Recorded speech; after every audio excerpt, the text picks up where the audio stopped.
There are mornings that begin with ordinary sounds, the hum of a quiet neighborhood, the distant passing of cars, the comfort of knowing exactly where the people you love are. Then, there are mornings that seem normal until, without warning, they become the dividing line between a life before and a life after. July 25th, 2015, was one of those mornings.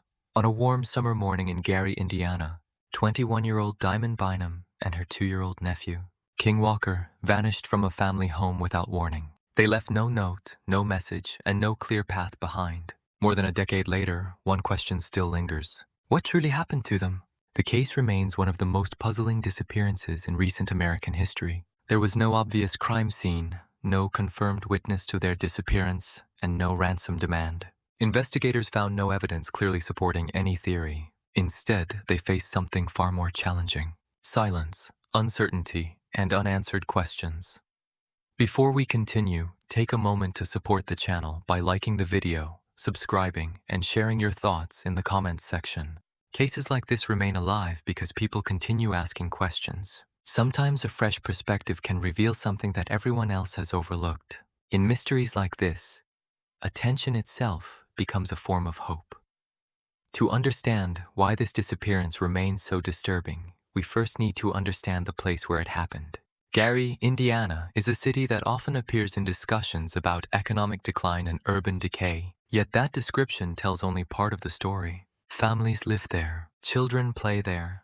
Ordinary routines continue every day beneath headlines and statistics. Gary possesses two different identities. During daylight hours, many neighborhoods appear calm and familiar. Residents mow lawns, greet neighbors, and go about their daily lives. Yet, hidden among these ordinary scenes are countless abandoned structures and forgotten streets. Entire blocks can feel disconnected from the world around them. It is a city where visibility and invisibility exist side by side. Earlier in 2015, the Bynum family had relocated from Hammond to Gary. Like many families seeking stability, they hoped the move would represent a new beginning. New surroundings often carry a promise that old problems can be left behind. For Diamond, however, the unfamiliar environment presented challenges that others in the family understood very well. The morning of July 25th did not appear remarkable. No one woke up sensing danger. No neighbor reported unusual activity. No one could have predicted that by the end of the day, 2 family members would be gone. The most unsettling tragedies are often the ones that arrive without warning, hidden beneath the appearance of normality. The summer sun illuminated the neighborhood as it always did. Houses stood quietly along the streets. Families followed familiar routines. Nothing in the atmosphere suggested that a mystery was beginning to unfold. Yet many criminal psychologists note that life-changing events rarely announce themselves. They emerge quietly, concealed within ordinary moments, until hindsight transforms them into warnings. At the center of this story was Diamond Bynum. She was 21 years old, but her life was shaped by Prader-Willi syndrome, a complex genetic condition affecting both physical development and cognitive functioning. Although legally an adult, Diamond's intellectual abilities were often compared to those of a young child. She required supervision and support in ways many people outside the family could not fully understand. Psychologically, Diamond occupied a vulnerable position. Individuals with developmental disabilities often possess a natural tendency to trust others. They may struggle to recognize danger, manipulation, or deception. Criminal predators frequently search for exactly these characteristics. Vulnerability is not weakness, but in the wrong environment, vulnerability can attract those willing to exploit it. Family members describe Diamond as gentle, affectionate, and deeply attached to the people she loved. She enjoyed spending time with children and formed an especially close bond with her nephew, King Walker. Those who knew her did not describe a troubled young woman. They described someone who found comfort in family connections and familiar routines. King Walker was only 2 years old. At that age, a child experiences the world almost entirely through trust. Every face is either familiar or unfamiliar. Every decision depends on the adults nearby. King was known as a cheerful child who enjoyed visiting his grandparents. He particularly enjoyed being around Diamond, who treated him with affection and patience. The relationship between Diamond and King is an important detail because it influences nearly every theory surrounding their disappearance. Wherever Diamond went, it is likely she felt responsible for him. Wherever King went, he would naturally follow the adult he trusted. Their bond transformed them into a pair whose fates became inseparably connected. several individuals would later become central figures in the public narrative of the case. Eugene Bynum Jr., Diamond's father, emerged as a relentless advocate in the search for answers. Year after year, he continued searching, speaking publicly, and refusing to accept that hope should be abandoned. His determination became one of the defining features of the investigation. Suzanne Bynum, Diamond's stepmother, would occupy a different position in the story. She was reportedly the last known adult to see Diamond and King before they disappeared. According to her account, she briefly fell asleep inside the home. When she awoke, both were gone. That short period of time would eventually become one of the most analyzed and debated windows in the entire case. Meanwhile, King's mother, Ariana Walker, was focused on building a future for herself and her son. On the day of the disappearance, she had entrusted King to family members while attending school in Chicago. Within hours, her life would change forever. A single phone call would replace ordinary concerns with a nightmare that has never fully ended. The setting of this case would eventually become one of its greatest obstacles. Gary's abandoned buildings, empty lots, and overlooked corners created countless places where clues could disappear. Whether Diamond and King got lost, met someone dangerous, or faced another fate, the city seemed to absorb answers before anyone knew a mystery had begun. The most unsettling mysteries often begin with a period of time so small that it seems impossible for an entire life to disappear inside it. Investigators sometimes refer to these moments as invisible windows. They are brief stretches of ordinary time that later become the center of an investigation. For Diamond Bynum and King Walker, that window lasted less than an hour, yet it remains impossible to fully explain. The morning of July 25, 2015 began without conflict or urgency. Family members were focused on routine plans. King Walker had been brought to his grandparents' home, where he would spend the day with relatives. The following day was expected to be a celebration. The family was preparing for the birthday of Diamond's father. A simple event that should have added another pleasant memory to their lives. From a psychological perspective, future plans often create a sense of safety. People preparing for birthdays, holidays, or family gatherings rarely anticipate catastrophe. The human mind naturally assumes continuity. We expect tomorrow to arrive looking much like today. That assumption explains why disappearances are often so shocking. They violate one of our deepest expectations about life itself. Inside the home, nothing appeared unusual. There were no reports of arguments, no indication that Diamond was upset, no evidence that anyone had arrived unexpectedly. The atmosphere was ordinary enough that nobody paid special attention to the passing minutes. Unfortunately, many missing person cases begin in exactly this way. Danger does not always announce itself before it arrives. At approximately 10:20 that morning, Suzanne Bynum reportedly saw Diamond and King inside the house. This would become the last confirmed sighting of both individuals. At the time, there was no reason to memorize details, no reason to study body language, no reason to wonder whether those ordinary moments would later become critically important pieces of an unsolved mystery. Criminal investigators often emphasize a difficult reality. Memory becomes less reliable when people are asked to reconstruct events after trauma. Once a disappearance occurs, witnesses naturally revisit every detail repeatedly. The problem is that memory changes under pressure.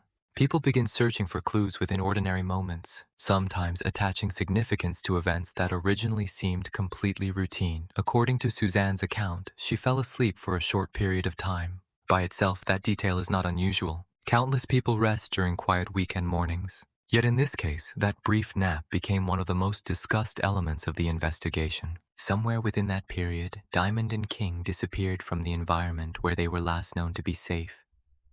When Suzanne woke around 11 a.m., both Diamond and King were gone. The absence was immediate and unmistakable. There was no indication that they remained somewhere else inside the house. There was no obvious explanation waiting nearby. Two people had vanished during a period so brief that many investigators found the circumstances difficult to understand. One detail immediately stood out. There were no signs of forced entry. Doors had not been broken. Windows showed no evidence of intrusion. Nothing inside the home appeared disturbed. In many investigations, physical disorder provides the first clues regarding what happened. Here, there was almost nothing. The scene suggested movement, but it did not explain why that movement occurred.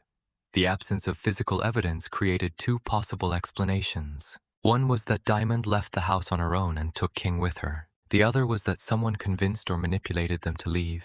Both scenarios remain plausible because vulnerable individuals can disappear without leaving obvious forensic traces behind. At first, the family did not immediately fear the worst. Diamond had wandered before, and there was hope she had simply gone for a walk nearby. This reaction reflects a common human tendency. People often embrace the least frightening explanation first because accepting greater danger means confronting overwhelming fear. As time passed, the family's optimism slowly faded. Neighbors checked nearby streets, while relatives searched surrounding blocks for any sign of Diamond and King. Each unanswered minute deepened their concern. What initially seemed like a simple misunderstanding gradually evolved into something far more troubling. Fear was beginning to replace hope. The shift from concern to panic rarely happens all at once. It develops through repeated disappointments. One search produces nothing, then another yields the same result. Eventually, the absence becomes its own warning sign. Families realize they are no longer dealing with a brief delay. They are facing a genuine crisis. Authorities in Gary were soon notified, and an official search began. Investigators initially considered the possibility that Diamond and King had wandered away. Given Diamond's developmental challenges, the theory seemed plausible. Yet as hours passed without a confirmed sighting, that explanation became harder to accept. Lost people are usually found. As news of the disappearance spread across Indiana, public interest grew rapidly. Modern investigations unfold in two parallel worlds. One is driven by detectives, evidence, and procedure. The other exists online, where thousands of strangers analyze timelines and details. Sometimes these discussions help. Other times, they generate confusion without facts. One question surfaced repeatedly among online communities.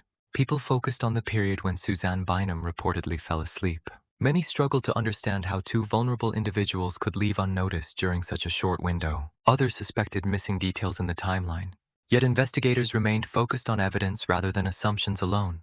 An important reality is often overlooked in high-profile cases. Unusual circumstances do not automatically indicate guilt. When uncertainty dominates an investigation, public attention frequently shifts toward those closest to the victims. However, despite years of scrutiny and speculation, authorities have never publicly presented evidence linking any family member to their disappearance. As the investigation continued, another layer of mystery emerged. Reports of possible sightings began appearing from multiple locations. Some witnesses believed they had seen Diamond walking through Gary. Others reported similar encounters in Hammond. A few tips even placed her farther away, suggesting she may have traveled beyond the immediate area. Several witnesses described a young woman who seemed confused and appeared to be searching for food. The reports sounded plausible given Diamond's condition, yet none could be conclusively verified. Every lead raised hope before fading under scrutiny. More than a decade later, investigators remained confronted by the same troubling question: where did Diamond and King go? Once the initial shock of the disappearance settled in, the case entered a new phase. Hope was still alive, but hope now depended on evidence. Investigators from the Gary Police Department, assisted by Indiana State Police and numerous supporting agencies, launched an extensive search effort. Everyone believed that somewhere nearby, a clue was waiting to be discovered. The challenge was finding it before time erased it forever. Search operations expanded rapidly across Gary and surrounding areas. Officers examined residential neighborhoods, vacant lots, parks, drainage systems, wooded spaces, and countless abandoned structures. Few cities present investigators with a landscape as complicated as Gary. Every empty building represented another place where evidence could hide. Every neglected property became another location demanding attention from exhausted search teams.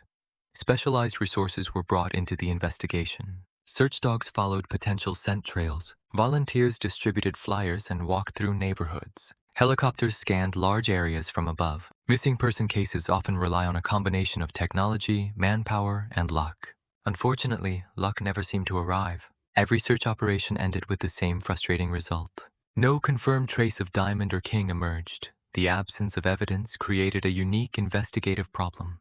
Most criminal cases begin with physical clues. Detectives usually have something tangible to analyze, whether it is surveillance footage, forensic material, witness statements, or a documented sequence of events. In this case, investigators found themselves confronting something much more difficult. They were trying to solve a disappearance that appeared to have left almost nothing behind.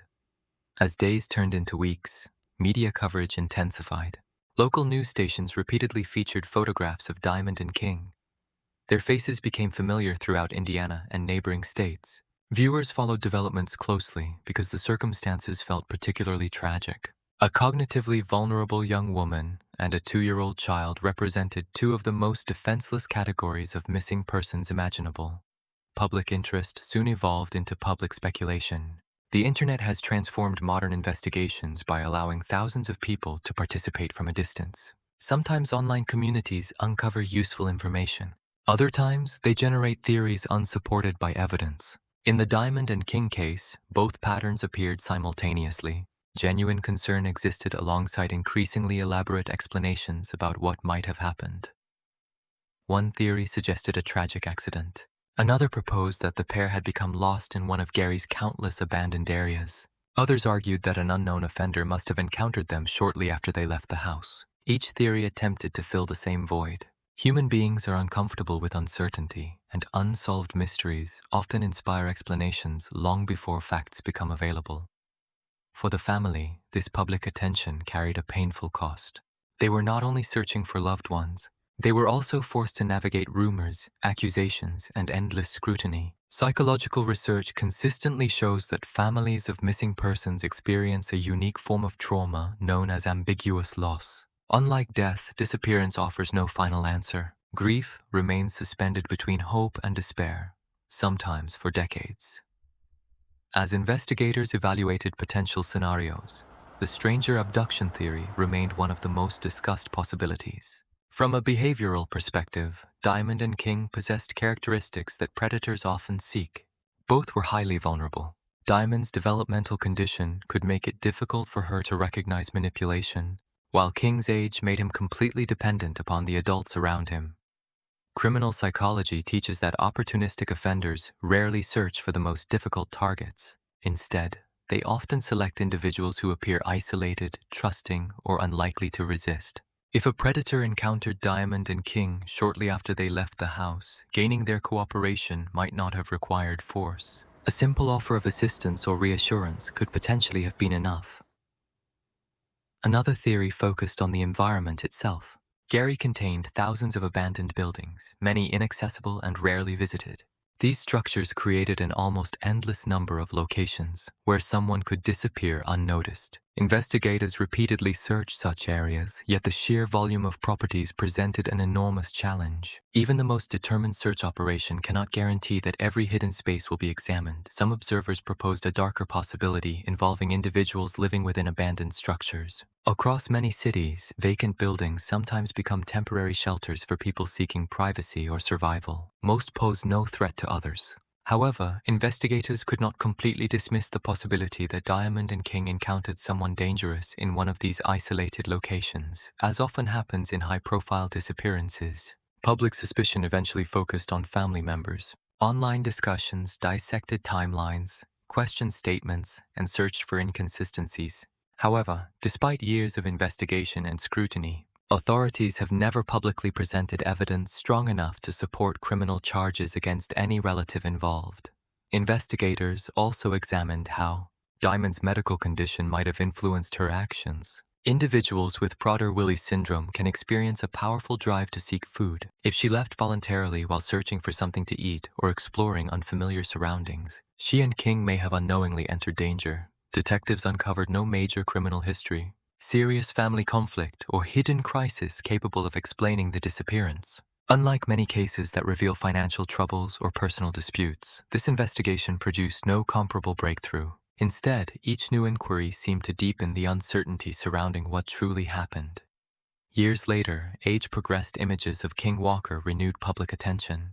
Awareness campaigns, community events, reward offers, and annual gatherings helped keep the case visible. Yet despite countless hours of investigative work, no definitive suspect or verified sighting has emerged. The search continues because the questions remain unanswered. More than a decade has passed since Diamond Bynum and King Walker disappeared, yet the central mystery remains untouched by certainty. Time has a strange effect on unsolved cases. It removes witnesses, fades memories, and erodes evidence. At the same time, it sharpens the questions that matter most. The longer a mystery survives, the more attention shifts from what is known to what remains unexplained. When investigators reach the limits of available evidence, theories become necessary tools rather than definitive answers. They allow us to examine possibilities, identify weaknesses, and understand the psychological realities surrounding a case. In the disappearance of Diamond and King, two major explanations continue to dominate discussions. Neither has been proven, neither has been eliminated. Both reveal something important about human vulnerability. The first theory is often called the lost and perished scenario. According to this explanation, Diamond may have left the house voluntarily while taking King with her. Because of her developmental condition and unfamiliarity with parts of Gary, she may have become disoriented. A simple walk could have evolved into confusion, and confusion could have gradually transformed into a situation from which neither was able to recover. Supporters of this theory point to several important facts. Diamond's condition affected judgment, spatial awareness, and decision-making. Individuals with developmental disabilities sometimes wander unexpectedly, particularly when motivated by curiosity, routine disruption, or the desire to obtain food. Investigators knew that Diamond's diagnosis could influence behavior in ways that others might not immediately recognize or understand. The environment itself also supports this possibility. Gary contains countless abandoned structures, isolated spaces, neglected properties, and hidden locations rarely visited by the public. Even extensive searches cannot guarantee perfect coverage. If Diamond and King entered a dangerous area shortly after leaving the house, it is possible they became trapped or lost in a place investigators never successfully examined. Psychologically, this theory requires no offender and no criminal conspiracy. It relies instead on a tragic combination of vulnerability, circumstance, and geography. Many missing person cases eventually prove far less complicated than public imagination suggests. Human beings often search for elaborate explanations because randomness feels emotionally unsatisfying. Yet accidents frequently produce outcomes that appear mysterious from the outside. The second major theory centers on the possibility of an opportunistic predator. In this scenario, Diamond and King encountered someone who recognized their vulnerability and exploited it. Criminal psychology consistently demonstrates that offenders often select targets based on opportunity rather than personal connection. The right victim appearing at the right moment can be enough to trigger predatory behavior. From a behavioral standpoint, Diamond and King represented extraordinarily vulnerable individuals. Diamond's trusting nature and communication difficulties could have made her susceptible to manipulation. King, at only 2 years old, lacked any meaningful ability to recognize danger or seek help independently. Together, they formed a pair that an offender might perceive as unusually easy to control. One of the strongest arguments supporting this theory is the complete absence of evidence. If an experienced offender quickly removed them from the area, investigators may never have had an opportunity to establish a reliable trail. Many successful abductions occur because critical decisions are made within minutes. Once victims are transported away from the original location, recovering evidence becomes dramatically more difficult. Yet the predator theory also presents challenges. Most offenders leave something behind: a witness, a vehicle description, surveillance footage, a behavioral mistake. The complete lack of identifiable evidence forces investigators to assume an unusually effective offender or an extraordinary series of fortunate circumstances. While possible, such assumptions always require caution. The absence of evidence does not automatically prove the existence of a hidden criminal. This leads to an uncomfortable comparison between two competing explanations. The accident theory explains why no suspect has emerged despite years of investigation. The predator theory explains why no physical trace has been found. Each interpretation accounts for parts of the evidence while failing in others, leaving the overall mystery unresolved today. From a psychological perspective, the case becomes even more revealing. Predatory offenders often seek individuals who are unlikely to resist, report, or draw attention. Vulnerability itself becomes a significant risk factor. This reflects a difficult truth about human behavior, where some individuals deliberately exploit weaknesses in others for opportunity or control. If abduction occurred, an offender may have taken advantage of trust. Diamond was described as gentle and reliant on familiar social interaction. Predators often do not rely on force alone, instead using manipulation, reassurance, or kindness. The most dangerous individuals can appear completely harmless during initial encounters with victims. If this was instead a tragic accident, Diamond's psychological traits remain important. Her strong attachment to King suggests she would prioritize his safety. Rather than separating from danger, she may have continued searching for food or safety. This behavior could unintentionally lead both of them deeper into risk. Beyond theories and psychology lies a broader philosophical question. In many Eastern traditions, actions leave traces even when human beings fail to see them. The concept of karma suggests that truth continues to exist regardless of whether it is immediately visible. From this perspective, what happened on July 25, 2015 has never truly disappeared. The answer remains somewhere within the chain of causes and consequences that shaped that day. Western perspectives often interpret such mysteries through the lens of human nature rather than fate or cosmic balance.